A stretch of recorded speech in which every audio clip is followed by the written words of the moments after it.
जर तुम्ही आमचं YouTube चॅनल सबस्क्राइब केलं नसेल तर कृपया सबस्क्राइब करा व ताज्या घडामोडी जाणून घेण्यासाठी बेल आयकॉनला क्लिक करा।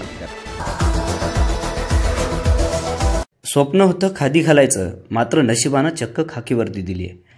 नुकत्याच 2 दिवसापूर्वी महाराष्ट्र लोकसेवा आयोगाच्या MPSC परीक्षेचा निकाल लागला आणि यात साक्री तालुक्यातील सुरपान या छोट्याशा गावातील विशाल पंडितराव देवरे याने घवघवीत यश संपादन केले। संपूर्ण महाराष्ट्रात इतर मागास प्रवर्गातून 5वा क्रमांक मिळवण्याचा बहुमान विशाल याने मिळवला आहे। विशालच्या या यशामुळे संपूर्ण गावात एकच उत्साह आणि आनंदाचं वातावरण निर्माण झाले।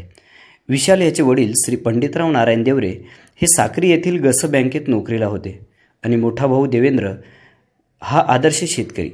विशालच्या यशात देवेंद्र यांचा सिंहाचा वाटा आहे। विशाल याला सुरुवातीपासूनच समाजामध्ये राहून समाजाचे काम करण्यात रस होता। सुरुवातीला तो राजकारणात सक्रियही होता आणि भविष्यात राजकारणात जावं असं त्याचं स्वप्न होतं, पण साक्री तालुका हा राखीव असल्यामुळे राजकीय क्षेत्रात करिअर नाही। मग MPSC परीक्षेच्या तयारीला सुरुवात केली आणि थेट पोलीस उपनिरीक्षक पदाची मजल मारली।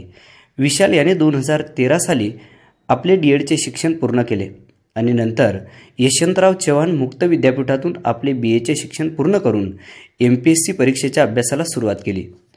सुरुवातीला 2 वर्ष त्याने साक्री येथील श्री शिवाजी वाचनालय येथेच अभ्यास केला, पण योग्य ते मार्गदर्शन आणि पुस्तक उपलब्ध न झाल्यामुळे त्याने 2015 मध्ये थेट पुणे गाठले आणि पुणे येथे सावित्रीबाई फुले पुणे विद्यापीठात जयकर वाचनालयात पुढील अभ्यासाला सुरुवात केली। 2017 सालात तो मुख्य परीक्षेपर्यंत पोहोचला, पण काही गुण कमी असल्यामुळे यशाने त्याला हुलकावणी दिली, पण जिद्द आणि चिकाटीने पुन्हा अभ्यास केला आणि नुकत्याच लागलेल्या MPSCच्या निकालात चांगलं यश संपादन करून पोलीस उपनिरीक्षक पद गाठले। संपूर्ण सुरपान गावात अतिशय उत्साहाने त्याचं स्वागत झालं आणि मोठ्या प्रमाणात शुभेच्छांचा वर्षाव देखील। सुरभान गावातील सर्व लोकांना विशालच्या यशाबद्दल सार्थ अभिमान वाटतोय। गावाचे मान्य सरपंच गोविंदराव देवरे यांनी गावातील तरुणांनी विशालकडून प्रेरणा घ्यावी असे सांगितले। मीडिया लाईव्हसाठी रफिक शेख, साक्री।